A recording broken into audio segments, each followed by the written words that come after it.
El libro perdido de Enki, primera tablilla. Sello de Enduxar, escriba maestro, sinopsis de la primera tablilla.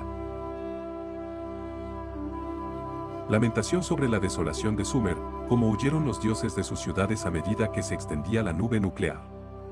Las discusiones en el Consejo de los Dioses.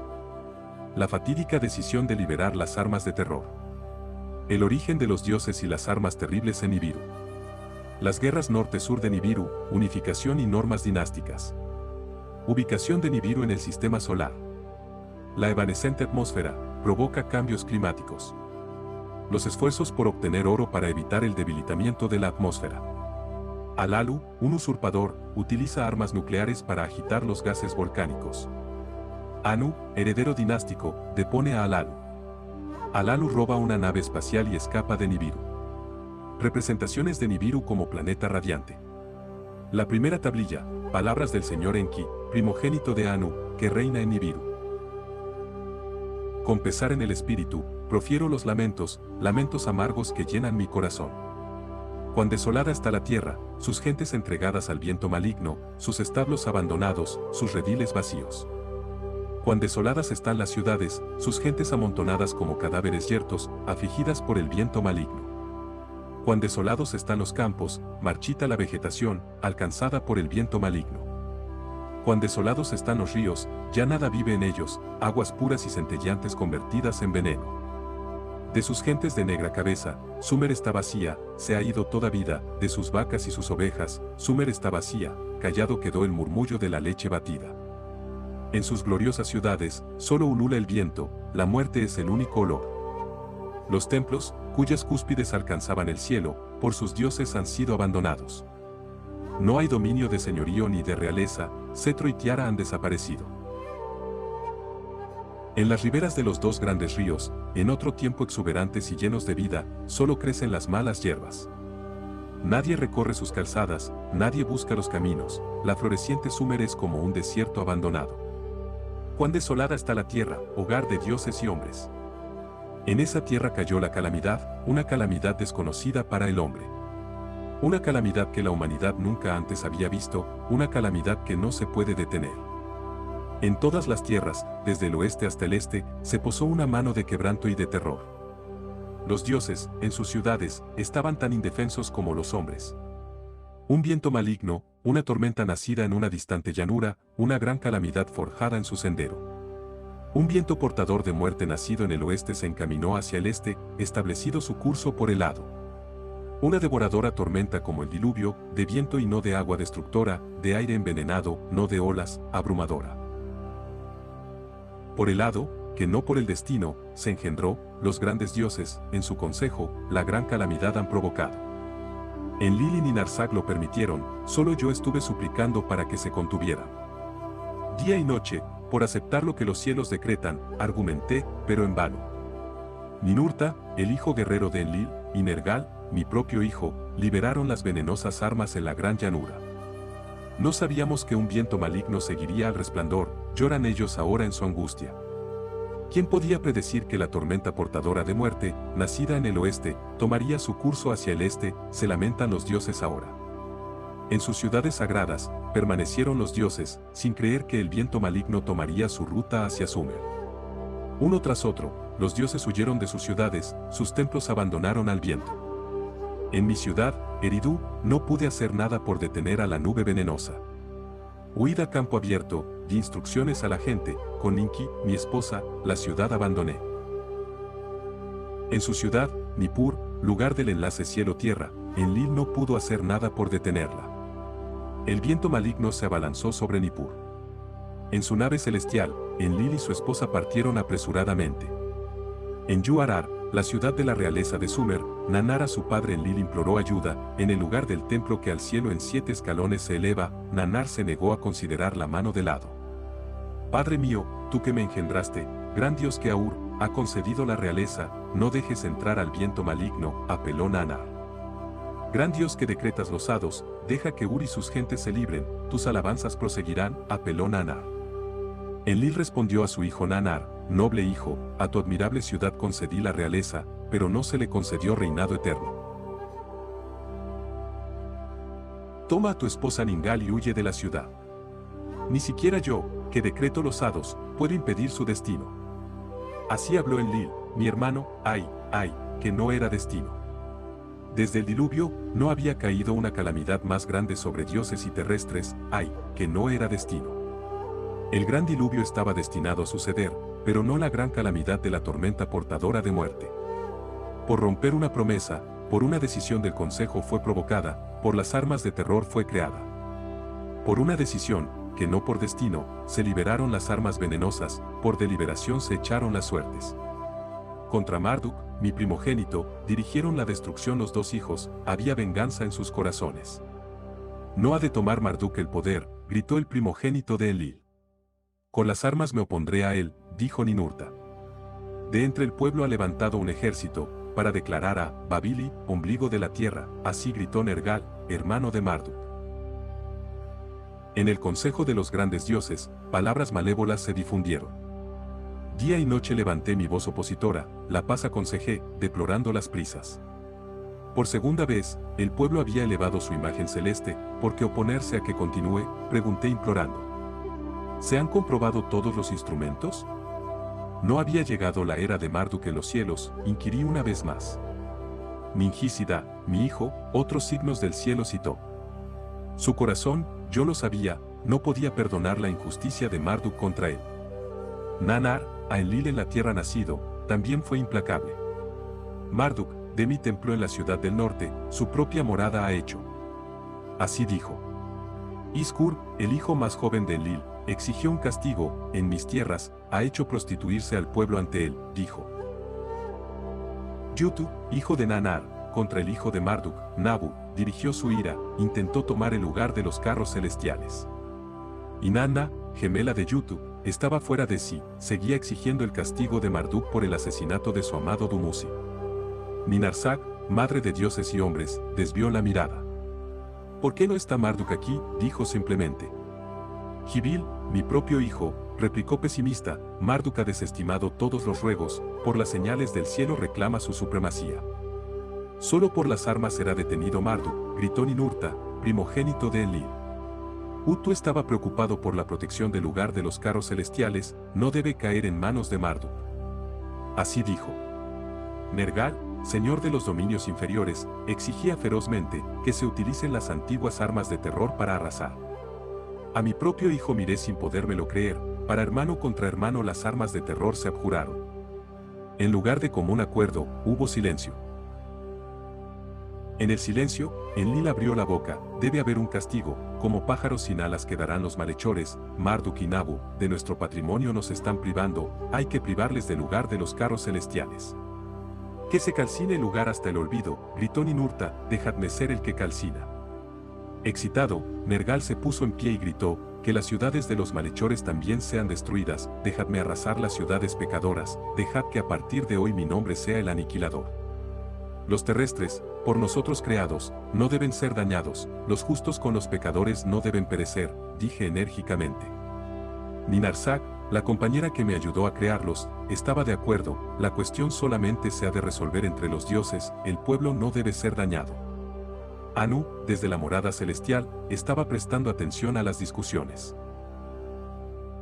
Anu, que determina los hados, su voz hizo escuchar desde su morada celestial, que las armas de terror sean por esta vez usadas, que el lugar de las naves propulsadas sea arrasado, que al pueblo se le perdone. Que Ninurta sea el calcinador, que Nergal sea el aniquilador. Y así Enlil la decisión anunció. A ellos, un secreto de los dioses revelaré, el lugar oculto de las armas de terror a ellos les desvelaré. Los dos hijos, uno mío, uno suyo, en su cámara interior Enlil convocó. Nergal, cuando volvió junto a mí, desvió la mirada. ¡Ay!, grité sin palabras, el hermano se ha revuelto contra el hermano. ¿Acaso por hado han de repetirse los tiempos previos? Un secreto de los tiempos de antaño les reveló Enlil a ellos, las armas de terror a sus manos confió. Aderezadas de terror, con un resplandor se desataron, todo lo que tocan, en un montón de polvo lo convierten. Para hermano contra hermano en la tierra fueron abjuradas, ninguna región afectada. Entonces, el juramento se violó, como una vasija rota en inútiles trozos. Los dos hijos, plenos de gozo, con paso rápido de la cámara de Enlil emergieron, para la partida de las armas. Los otros dioses volvieron a sus ciudades, sin presagiar ninguno de ellos su propia calamidad. He aquí el relato de los tiempos previos, y de las armas de terror. Antes de los tiempos previos fue el principio, después de los tiempos previos fueron los tiempos de antaño. En los tiempos de antaño, los dioses llegaron a la tierra y crearon a los terrestres. En los tiempos previos, ninguno de los dioses estaba en la tierra, ni se había hecho aún a los terrestres. En los tiempos previos, la morada de los dioses estaba en su propio planeta, Nibiru es su nombre. Un gran planeta, rojizo en resplandor, alrededor del Sol, una vuelta alargada hacia Nibiru. Durante un tiempo, Nibiru está envuelto en el frío, durante parte de su recorrido, el Sol fuertemente lo calienta. Una gruesa atmósfera envuelve a Nibiru, alimentada continuamente con erupciones volcánicas. Todo tipo de vida esta atmósfera mantiene, sin ella, todo perecería.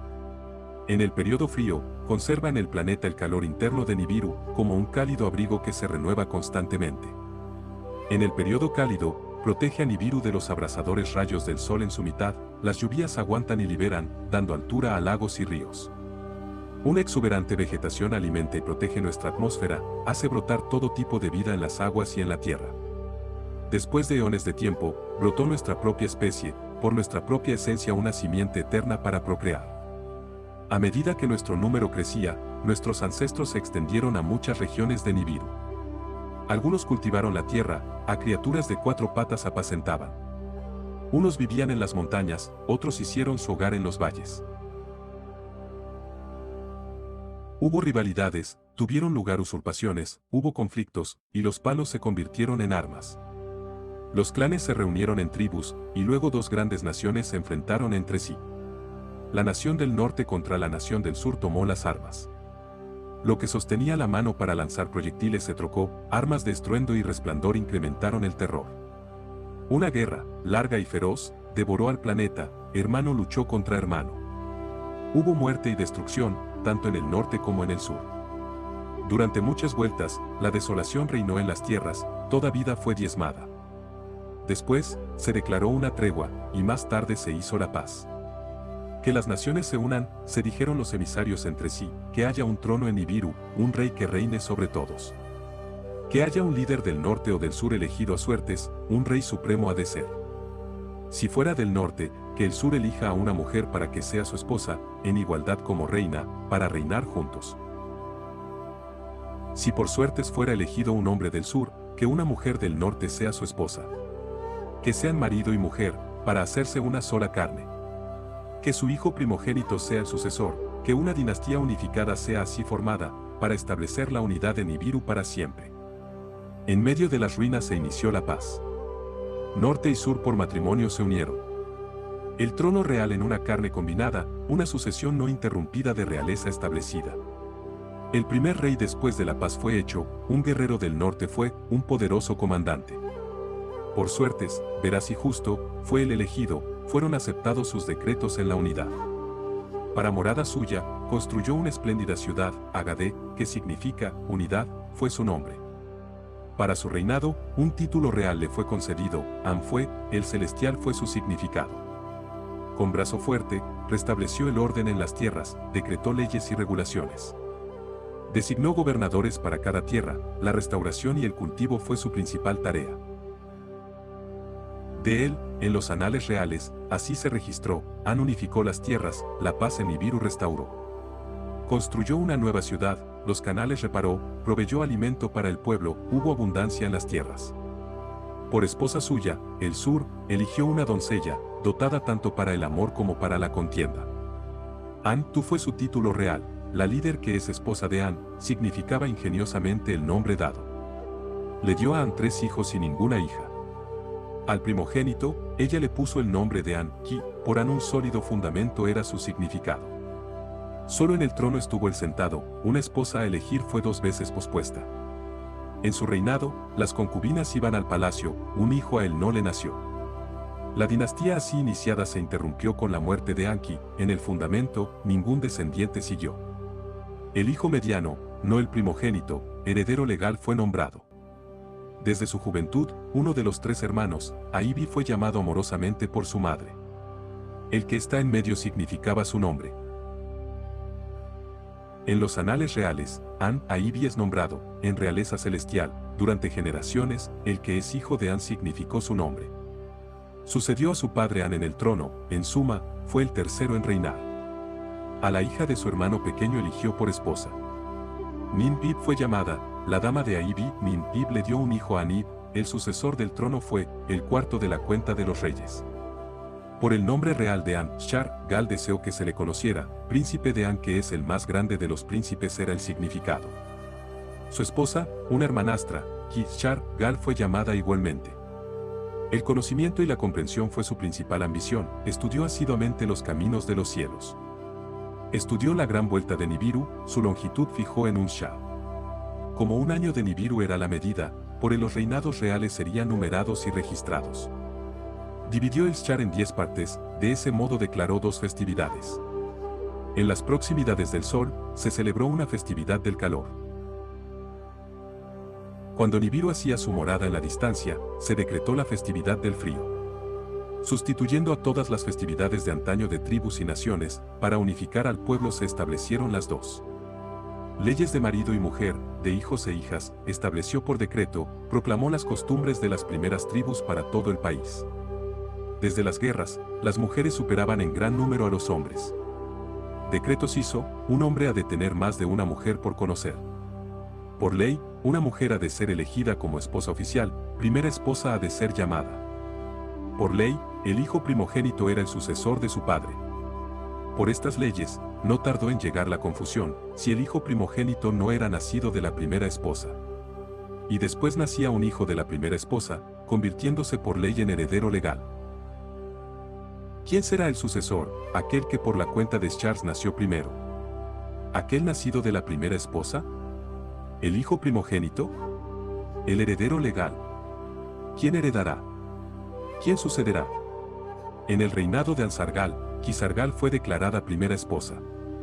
Hermanastra del rey era. En el reinado de Ansargal, se llevaron concubinas de nuevo a palacio. De las concubinas, le nacieron hijos e hijas al rey. Un hijo de una fue el primero en nacer, el hijo de una concubina fue el primogénito. Después, Kisargal tuvo un hijo. Heredero legal por ley era, pero primogénito no era. En el palacio, Kisargal levantó la voz, iracunda gritó, si por las normas mi hijo, de una primera esposa nacido, se ve privado de la sucesión, que la doble simiente no se olvide. Aunque de diferentes madres, de un mismo padre el rey y yo somos descendientes. Yo soy la hermanastra del rey, de mí, el rey es hermanastro. Por ello, mi hijo posee la doble simiente de nuestro padre Anib. Que, en lo sucesivo, la ley de la simiente, la ley del desposorio prevalezca. Que, en lo sucesivo, el hijo de una hermanastra, cuando quiera que nazca, por encima de todos los demás hijos alcance la sucesión. Ansargal, considerándolo, le concedió su favor a la ley de la simiente, la confusión de esposa y concubinas, de matrimonio y divorcio, se evitaría con ella. En su consejo, los consejeros reales adoptaron la ley de la simiente para la sucesión. Por orden del rey, los escribas anotaron el decreto. Así fue proclamado el próximo rey por la ley de la simiente para la sucesión. A él le fue concedido el nombre real, An-Shar. Quinto en el trono fue. Viene ahora el relato del reinado de Ansar II, de los reyes que le siguieron. Cuando se cambió la ley, los otros príncipes se enfrentaron. Hubo palabras, no hubo rebelión. Como esposa, Ansar eligió a una hermanastra. La hizo su primera esposa, se le llamó con el nombre de Kishar. Así fue, por esta ley, que la dinastía continuó. En el reinado de Ansar, los campos redujeron sus cosechas, frutos y cereales perdieron abundancia. De vuelta en vuelta, en la cercanía del sol, el calor fue creciendo en fuerza, en las moradas lejanas, el frío se hizo más intenso. En Agadé, la ciudad del trono, el rey reunió en asamblea a aquellos de gran entendimiento. A sabios eruditos, gente de gran conocimiento, se les ordenó investigar. La tierra y el suelo examinaron, lagos y ríos pusieron a prueba. ¿Ha ocurrido antes? Dio alguien una respuesta, Nibiru, en el pasado, más fría y más cálida ha sido, destino es esto, en la vuelta de Nibiru arraigado. Otros de conocimiento, observando la vuelta, no consideraron culpable al destino de Nibiru. En la atmósfera, se ha hecho una brecha, ese fue su hallazgo. Los volcanes, forjadores de la atmósfera, lanzaban al cielo menos erupciones. El aire de Nibiru se había hecho más tenue, el escudo protector había disminuido. En el reinado de Ansar y Kisar, hicieron aparición las plagas del campo, no se las podía vencer con trabajo. El hijo de ambos, Enschar, ascendió después al trono, de la dinastía, era el sexto. Noble maestro del Shar significaba su nombre. Con gran entendimiento nació, dominó muchos conocimientos con mucha erudición. Buscó caminos para dominar las aflicciones, de la vuelta celeste de Nibiru, hizo mucho estudio. En su bucle, abrazaba a 5 miembros de la familia del Sol, planetas de deslumbrante belleza. Buscando remedios para las aflicciones, hizo examinar sus atmósferas. A cada uno le dio un nombre, a antepasados ancestrales honró, los consideró como parejas celestes Ando Santu, los planetas gemelos, llamó a los 2 primeros en ser encontrados. Más allá de la vuelta de Nibiru, estaban Ansar y Kisar, por su tamaño los más grandes. Como un mensajero, Gaga entre los otros corría, a veces el primero en encontrar Nibiru. 5 en total eran los que recibían a Nibiru en el cielo, mientras circundaba al Sol. Más allá, como una frontera, el brazalete repujado circundaba al Sol, como un guardián de la región prohibida del cielo, con escombros protegía.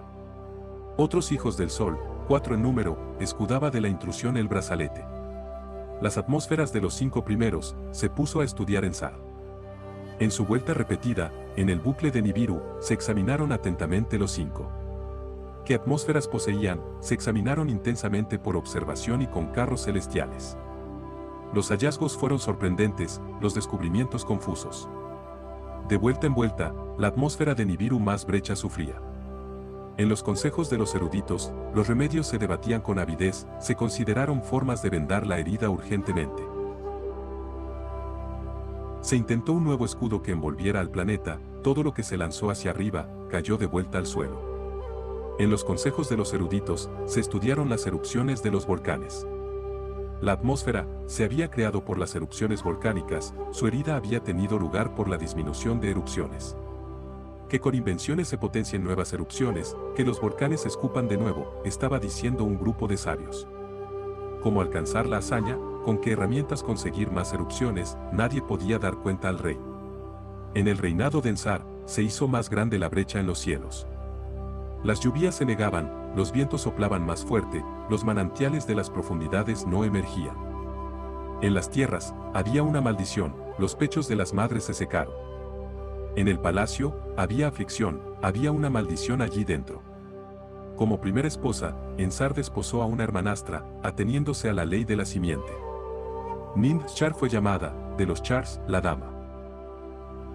Un hijo no tuvo. Por una concubina, a Ensar le nació un hijo, fue el hijo primogénito. Por Ninsar, primera esposa y hermanastra, no llegó un hijo. Por la ley de sucesión, el hijo de la concubina ascendió al trono, fue el séptimo en reinar. Duguru fue su nombre real, en el lugar de morada forjado era su significado, de hecho, fue concebido en la casa de las concubinas, no en el palacio. Como esposa, una doncella amada desde su juventud eligió Duru, por amor, no por simiente, seleccionó una primera esposa. Da-Uru fue su nombre real, la que está a mi lado era el significado. En la corte real, la confusión corría desenfrenada. Los hijos no eran herederos, las esposas no eran hermanastras. En la tierra, iba creciendo el sufrimiento. Los campos olvidaron su abundancia, y entre el pueblo disminuyó la fertilidad. En el palacio, la fertilidad estaba ausente, no habían tenido ni hijo ni hija. De la simiente de An, 7 fueron los soberanos, después, de su simiente se secó el trono. Duru encontró a un niño en la puerta del palacio, como a un hijo lo abrazó. Al final, Duru como a un hijo lo adoptó, lo nombró heredero legal, Lama, que significa sequedad, fue el nombre que se le dio. En el palacio, los príncipes protestaban, en el consejo, había quejas. Al final, Lama ascendió al trono. Aunque no era de la simiente de An, fue el octavo en reinar. En los consejos de los eruditos, se dieron 2 sugerencias para sanar la brecha, una fue el uso de un metal, oro era su nombre. En Nibiru, era muy raro, dentro del brazalete repujado era abundante. Era la única sustancia que se podía moler hasta el polvo más fino, elevado hasta el cielo, podía quedar suspendido. Así, con reaprovisionamientos, la brecha se sanaría, habría una mejor protección. Que se construyan naves celestiales, que una flota celestial traiga el oro a Nibiru. Que se creen armas de terror, fue la otra sugerencia, armas que sacudan y aflojen el suelo, que agrieten las montañas, atacar con proyectiles los volcanes, su letargo remover, estimular sus erupciones, recargar la atmósfera, hacer desaparecer la brecha. Lama era débil para tomar una decisión, no sabía qué opción tomar. Nibiru completó una vuelta, 2 Char siguió contando Nibiru. En los campos, la aflicción no cejaba. La atmósfera no se reparaba con las erupciones volcánicas. Pasó un tercer Char, un cuarto se contó. No se obtenía oro. Los conflictos abundaban en el reino, la comida y el agua escaseaban. La unidad se perdió en el reino, las acusaciones eran abundantes. En la corte real, los sabios iban y venían, los consejeros corrían arriba y abajo. El rey no prestaba atención a sus palabras. Solo buscaba consejo en su esposa, la ama era su nombre. Si fuera el destino, supliquemos al gran creador de todo, al rey, dijo ella. Suplicar, no actuar, es la única esperanza. En la corte real, los príncipes estaban inquietos, se le dirigían acusaciones al rey, de forma estúpida y absurda, está trayendo calamidades aún mayores en vez de cura. De los antiguos depósitos, se recuperaron las armas, había mucho que hablar de rebelión. Un príncipe, en el palacio real, fue el primero en tomar las armas. Con palabras de promesa, agitó a los otros príncipes, Alalu era su nombre. Que Lama ya no sea más el rey, gritó. Que la decisión sustituya a la vacilación. Venid, vamos a desalentar al rey en su morada, hagamos que abandone el trono. Los príncipes hicieron caso a sus palabras, las puertas del palacio abrieron con violencia, a la sala del trono, su entrada prohibida, como aguas en avalancha llegaron. El rey escapó a la torre del palacio, Alalu fue en su persecución. En la torre hubo lucha, Lama cayó muerto. Lama ya no está, gritó Alalu. Ya no está el rey, anunció con alborozo. A la sala del trono se dirigió apresuradamente Alalu, en el trono él mismo se sentó. Sin derecho ni consejo, él mismo se proclamó rey. Se había perdido la unidad en el reino, unos se alegraron por la muerte de Lama, otros se entristecieron por lo que había hecho Alalu. Viene ahora el relato del reinado de Alalu y de la ida a la tierra. Se había perdido la unidad en el reino, muchos se sentían ofendidos sobre la realeza. En el palacio, los príncipes estaban agitados, en el consejo, los consejeros estaban turbados. De padre a hijo, la sucesión de Am prosiguió en el trono, incluso Lama, el octavo, había sido declarado hijo por adopción. ¿Quién era Alalu? ¿Acaso era un heredero legal, era el primogénito? ¿Bajo qué derecho había usurpado el trono? No era el asesino del rey. Ante los 7 que juzgan, fue convocado Alalu para considerar su suerte. Ante los 7 que juzgan, Alalu expuso sus pretensiones, aún sin ser heredero legal en Enai, hijo primogénito, de simiente real sí que era. De Ansargal desciendo, ante los jueces reclamó. De una concubina, mi antepasado le nació a él, Alam era su nombre. Por la cuenta de Charles, Alam fue el primogénito, a él le pertenecía el trono. Por una confabulación, la reina dejó a un lado sus derechos. La ley de la simiente de la nada se inventó, para que su hijo obtuviera la realeza. A Alam se le privó de la realeza y al hijo de ella, en su lugar, le fue concedida. Por descendencia, soy el continuador de las generaciones de Alam, la semilla de Ansargal está dentro de mí. Los 7 que juzgan tuvieron en cuenta las palabras de Alalu. Al consejo de consejeros pasaron el asunto, para que dirimieran su veracidad o falsedad. Se trajeron los anales reales de la casa de registros, con mucha atención, se leyeron.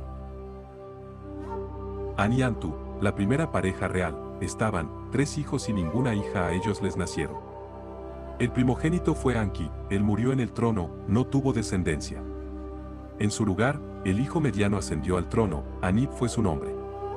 Ansargal fue su primogénito, al trono ascendió. Después de él, en el trono, no continuó la realeza del primogénito, la ley de sucesión se sustituyó por la ley de la simiente. El hijo de una concubina era el primogénito, por la ley de la simiente, se le privaba de la realeza. Así se le concedió la realeza al hijo de Kisargal, siendo la razón ser hermanastra del rey. Del hijo de la concubina, del primogénito, los anales no hacían mención. De él soy descendiente, gritó Alalu a los consejeros. Por la ley de sucesión, a él le pertenecía la realeza, por la ley de sucesión, a la realeza tengo ahora derecho. Con vacilaciones, los consejeros de Alalu exigieron un juramento de verdad. Alalu prestó el juramento, como rey le consideró el consejo. Convocaron a los ancianos, convocaron a los príncipes, ante ellos, pronunciaron la decisión. De entre los príncipes, un joven príncipe se adelantó, quería decir algo acerca de la realeza. Se debería reconsiderar la sucesión, dijo a la asamblea. Aunque ni primogénito, ni hijo de la reina, de pura simiente desciendo, la esencia de An se preservó en mí, sin diluirse en concubina. Los consejeros escucharon sus palabras con sorpresa, al joven príncipe le dijeron que se acercara. Le preguntaron su nombre. Es Anu, por mi antepasado An, fui así nombrado. Le preguntaron por sus generaciones, de los 3 hijos de An, les recordó, Anki fue el primogénito, sin hijo ni hija murió, Anib fue el mediano, en el lugar de Anki ascendió al trono, Anib tomó por esposa a la hija de su hermano menor, a partir de ellos, se registra en los anales la sucesión. ¿Quién fue el hermano pequeño, hijo de An y de Antu, de la simiente más pura? Los consejeros, admirados, se miraban entre sí. Enuru era su nombre, les anunció Anu, él fue mi gran antepasado. Su esposa, Ninuru, era una hermanastra, el hijo de ella fue el primogénito, Ename fue su nombre. La esposa de este era una hermanastra, por las leyes de simiente y sucesión, un hijo le dio. De descendientes puros continuaron las generaciones, por ley y por simiente perfectas. Anu, por nuestro antepasado An, me pusieron mis padres a mí, del trono se nos apartó, de la simiente pura de An no se nos apartó. Que Anu sea rey, gritaron muchos consejeros. Que se destituya a Alalu. Otros aconsejaron cautela, evitemos conflictos, que prevalezca la unidad. Llamaron a Alalu, para contarle lo que se había descubierto. Al príncipe Anu, Alalu le ofreció su brazo en abrazo, a Anu le dijo así, aunque de diferente descendencia, de un único antepasado descendemos ambos, vivamos en paz, juntos devolveremos la abundancia a Nibiru. Déjame conservar el trono, conserva tú la sucesión. Al consejo dirigió estas palabras, que Anu sea príncipe coronado, que sea él mi sucesor. Que su hijo se case con mi hija, que se unifique la sucesión. Anu hizo una reverencia ante el consejo, ante la asamblea declaró así, de Alalu, el copero seré, su sucesor a la espera, un hijo mío a una hija suya elegirá como novia. Esa fue la decisión del consejo, se inscribió en los anales reales. De esta manera, Alalu siguió sentado en el trono. Él convocó a los sabios, a eruditos y comandantes consultó, para decidir, obtuvo muchos conocimientos. Que se construyan naves celestiales, decidió, para buscar oro en el brazalete repujado, decidió. Los brazaletes repujados destruyeron las naves, ninguna de ellas volvió. Que las armas de terror abran las entrañas de Nibiru, que los volcanes vuelvan a la erupción, ordenó entonces. Se armaron carros celestes con las armas de terror, con proyectiles de terror golpearon a los volcanes desde los cielos. Las montañas se balancearon, los valles se estremecieron, mientras grandes resplandores estallaban con estruendo. Había mucho alborozo en el reino, había expectativas de abundancia. En el palacio, Anu era el copero de Alalu. Él se postraría a los pies de Alalu, le pondría la copa en la mano. A Alalu era el rey, a Anu le trataba como a un sirviente. En el reino, el alborozo se apagó, las lluvias se negaban a caer, los vientos soplaban con más fuerza. Las erupciones de los volcanes no aumentaban, no sanaba la brecha en la atmósfera. Nibiru seguía recorriendo sus vueltas en los cielos, de vuelta en vuelta, el calor y el frío se hacían más difíciles de sufrir. El pueblo de Nibiru dejó de venerar a su rey, en vez de alivio, había traído miseria. Alalu seguía sentado en el trono. El fuerte y sabio Anu, el primero entre los príncipes, estaba de pie ante él. Se postraría ante los pies de Alalu, le pondría la copa en la mano. Durante 9 periodos contados, Alalu fue rey en Nibiru. En el 9º Char, Anu presentó batalla a Alalu. Desafió a Alalu a un combate mano a mano, con los cuerpos desnudos. Que el vencedor sea rey, dijo Anu. Forcejearon entre sí y en la plaza pública, las jambas de las puertas temblaron y las paredes se remecieron. Alalu hincó la rodilla, al suelo cayó sobre su pecho. Alalu fue derrotado en combate, por aclamación, Anu fue proclamado rey. Anu fue escoltado hasta el palacio, Alalu al palacio no volvió. De entre las masas, sigilosamente escapó, tenía miedo de morir como lama. Sin que lo reconocieran, fue apresuradamente hasta el lugar de los carros celestiales. Alalu se subió a un carro que arrojaba de proyectiles, cerró la portezuela tras él. Entró en la cámara de la parte delantera, ocupó el asiento del comandante. Encendió lo que muestra el camino, la cámara se llenó con un aura azulada. Levantó las piedras de fuego, el zumbido de estas, como la música, era cautivador. Avivó el gran quebrantador del carro, arrojaba un resplandor rojizo. Sin percatarse nadie de ello, Alalu escapó de Nibiru en la nave celestial. Hacia la nieve a tierra puso rumbo Alalu, por un secreto del principio, eligió su destino.